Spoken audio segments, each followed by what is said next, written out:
తిరిగి BCN news కి స్వాగతం. నక్కపల్లిలో ప్రపంచ స్థాయి గ్రీన్ ఫీల్డ్ ఉక్కు కర్మాగారానికి శంకుస్థాపన జరగడం రాష్ట్రానికి గర్వకారణమని అంబేద్కర్ కోనసీమ జిల్లా అమలాపురం ఎమ్మెల్యే ఆనందరావు అన్నారు. 1.35 లక్షల కోట్లకు పైగా పెట్టుబడితో 5,465 ఎకరాల్లో ఏర్పాటు కానున్న ఈ మెగా గ్రీన్ ఫీల్డ్ ప్రాజెక్టును Arcelor Mittal, Nippon steel India సంస్థ చేపడుతోందని, ప్రపంచంలోనే ప్రముఖ ఉక్కు సంస్థల్లో ఇది ఒకటి అన్నారు. మార్చి 23న భూమి పూజ జరిగిన ఈ భారీ ప్రాజెక్టు 1,00,000కు పైగా ప్రత్యక్ష, పరోక్ష ఉపాధి అవకాశాలను కల్పించనుందని, ఇది ఏపీ పారిశ్రామిక అభివృద్ధిలో కీలక మైలురాయి అని చెప్పుకొచ్చారు. ఆంధ్రప్రదేశ్ రాష్ట్ర ప్రజలు గర్వించదగ్గ విషయం అదేంటి అంటే, అనకాపల్లి జిల్లా నక్కపల్లిలో సుమారుగా ప్రపంచ స్థాయిలో ఉక్కు కర్మాగారానికి గౌరవ ముఖ్యమంత్రి నారా చంద్రబాబు నాయుడు గారు, గౌరవ డిప్యూటీ ముఖ్యమంత్రి పవన్ కళ్యాణ్ గారు ఈ యొక్క ప్రాజెక్టు కోసం ఎంతో కృషి చేసినటువంటి లోకేష్ గారు శంకుస్థాపన చేసిన విషయం మీ అందరికీ తెలుసు. ఈ ప్రాజెక్టు వల్ల మీకు చరిత్రలో ఎప్పుడూ లేని విధంగా 1,00,000 కోట్ల పైన వైజాగ్లో మీ అందరికీ తెలుసు గూగుల్ డేటా సెంటర్ వచ్చింది. అది దానివల్ల అదే పెద్దదని అనుకుంటుంటే దానికి మించి ఈరోజు 1,35,964 కోట్ల పెట్టుబడితో మీ అందరికీ మీరు సంతోషించే విషయం, నక్కపల్లిలో సుమారు 5,465 ఎకరాల్లో ఈ యొక్క మెట్టల్ ఆధ్వర్యంలో మెట్టల్ మరియు ఈ యొక్క ఆర్సెలర్ మిట్టల్ అండ్ నిప్పాక స్టీల్ కలయికలో ఒక మెగా ప్రపంచ స్థాయి గ్రీన్ ఫీల్డ్ ప్రాజెక్ట్ అయినటువంటి ఉక్కు కర్మాగారం శంకుస్థాపన చేయటం, అది కూడా 1,35,000 కోట్ల పైన అవ్వటం, అది కూడా ప్రత్యక్షంగా పరోక్షంగా 1,00,000 మందికి ఉద్యోగాలు కల్పించే ప్రాజెక్ట్ అవ్వటం, సుమారుగా 50 మిలియన్ మెట్రిక్ టన్నుల క్యాప్టివ్ పోర్ట్ కూడా అదే ప్రాంతంలో ఈవేళ రాబోతుంది. సుమారు 316 ఎకరాల్లో 11,192 కోట్ల పెట్టుబడితో ఈ క్యాప్టివ్ పోర్ట్ రాబోతుంది. ఈ యొక్క స్టీల్ ప్లాంట్కు అనుబంధంగా సుమారు దానివల్ల 6,000 ఉద్యోగాలు రాబోతున్నాయి.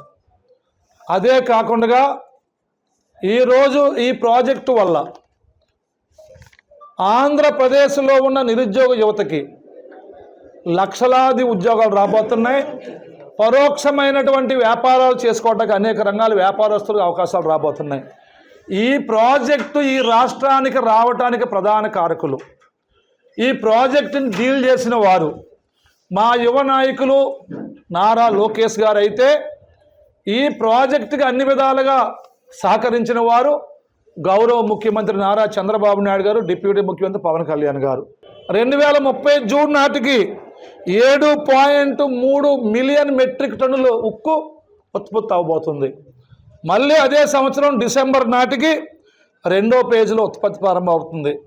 అది సుమారుగా 10.5 మిలియన్ మెట్రిక్ టన్నులు అది ఉత్పత్తి అవ్వబోతుంది.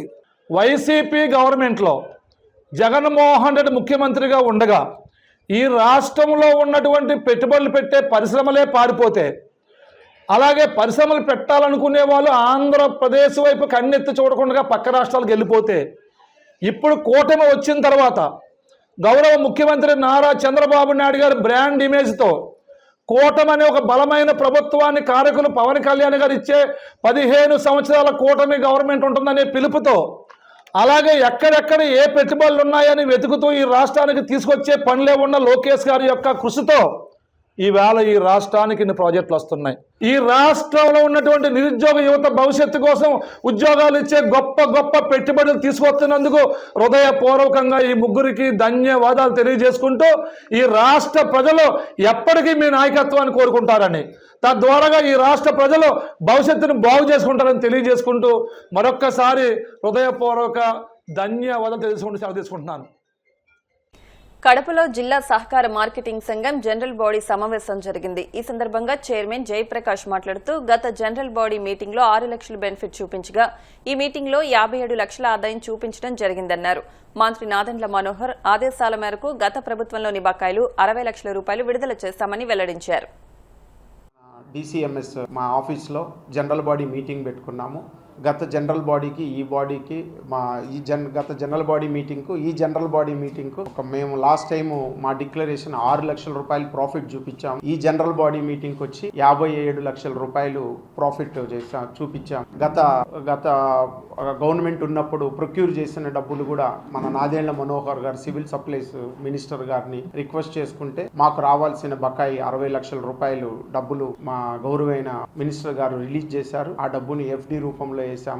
గత టైంలో ప్రొక్యూర్మెంట్ పెద్దగా ఉండేది కాదు. DCMS ఆ మార్కెట్ వాళ్ళు వచ్చి మాకు సివిల్ సప్లైస్ వాళ్ళు వచ్చి వీళ్ళు ఎరువులు ఇచ్చేవాళ్ళు కాదు. గత 6 సంవత్సరాల నుంచి కడప జిల్లాలో DCMS ద్వారా ఒక్క ఎరువులు ఒక యూరియా లారీ కూడా రాలేదు. నేను యాజ్ ఏ చైర్మన్ అయిన తర్వాత మా గవర్నమెంట్ సహకారము కలెక్టర్ గారు JD గారు లాస్ట్ టైం మాకు వచ్చి ఒక 50 లారీలు సప్లై చేశారు. దాని రూపంలో కూడా మా సొసైటీకి 1 లక్ష రూపాయలు ఆదాయం చేకూరింది. అదిగాక మేము రైతులకు సర్వీస్ చేయగలిగాం. టయానికి యూరియా రైతులకు అందిగలిగాము. మళ్ళా ప్యాడీ ప్రొక్యూర్మెంట్ మాకు 6,000 టన్నులు టార్గెట్ ఇచ్చారు. మేము 7,200 టన్నులు DCMS ద్వారా కొనగలిగాము. అది కూడా ఫస్ట్ లో GPS లారీలు లేక ఆ గవర్నమెంట్ స్ట్రిక్ట్ రూల్స్ పాటించింది. ఆ రూల్స్ ప్రకారం మనం నడవాలి కాబట్టి GPS లారీలు కొరత వల్ల కొంచెం లేట్ అయినా మేము 7,200 టన్నులు ప్రొక్యూర్మెంట్ చేయగలిగాము. ఇప్పుడు మన గవర్నమెంట్ వచ్చి శనగలు ప్రొక్యూర్మెంట్ DCMS ద్వారా అవకాశం కల్పించారు కలెక్టర్ గారు. దాన్ని మేము 18,000 టన్నులు మాకు టార్గెట్ ఇచ్చారు. మేము ఆల్రెడీ 14,600 టన్నులు మేము ప్రొక్యూర్ చేశాము. రైతులకు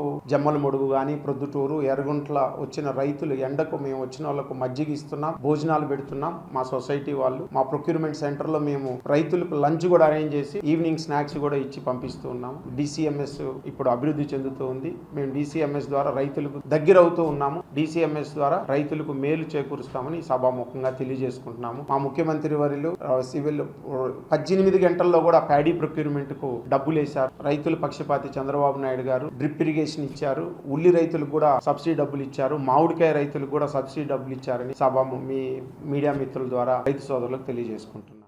విజయవాడ ఉగ్ర లింకుల కేసులో మరో ఇద్దరిని పోలీసులు అరెస్టు చేశారు. హైదరాబాద్, బళ్లారికి చెందిన వీరిని విజయవాడ తీసుకొచ్చి కోర్టులో హాజరుపరిచారు. నిందితులకు ఏప్రిల్ 6 వరకు న్యాయస్థానం రిమాండ్ విధించింది. అటు జాతీయ దర్యాప్తు సంస్థ ఈ ఉగ్ర లింకుల కేసును పరిశీలిస్తోంది. విజయవాడ పోలీసులు నమోదు చేసిన కేసు ఆధారంగా మరో కేసు నమోదు చేసి దర్యాప్తు చేయనున్నట్లు సమాచారం. వార్తలు ముగించే ముందు ముఖ్యాంశాలు మరొకసారి. మార్కాపురం బస్సు ప్రమాదంపై సీఎం చంద్రబాబు దిగ్భ్రాంతి. గాయపడిన వారికి మెరుగైన వైద్యం అందించాలని, మృతుల కుటుంబాలకు అండగా నిలవాలని అధికారులకు సూచన. నెల్లూరు కలెక్టరేట్లో జువ్వల దిన్నె ఘటనపై సమగ్ర చర్చ. రాష్ట్ర ప్రభుత్వం ఏ నిర్ణయం తీసుకున్నా మత్స్యకారుల పక్షాన ఉంటుందన్న మంత్రి కొల్లు రవీంద్ర. అద్దంకి నియోజకవర్గ పార్టీ నేతలతో వైసీపీ అధినేత జగన్మోహన్ రెడ్డి సమావేశం. జగన్ 2.0లో కార్యకర్తలకు అత్యంత ప్రాధాన్యత ఉంటుందని హామీ. వాడపల్లి వెంకన్న ఆలయంలో ప్రత్యేక పూజలు. మంగళ వాయిద్యాల నడుమ శ్రీ స్వామి అమ్మవార్లకు మేలుకొలుపు సేవ, ఐశ్వర్యలక్ష్మి హోమం. ఈ వార్తలు ఇంతటితో సమాప్తం. మరిన్ని వార్తల కోసం BCN digital YouTube channel, Facebook page ని ఫాలో అవ్వండి. అప్డేట్ వార్తల కోసం ప్లీజ్ సబ్స్క్రైబ్.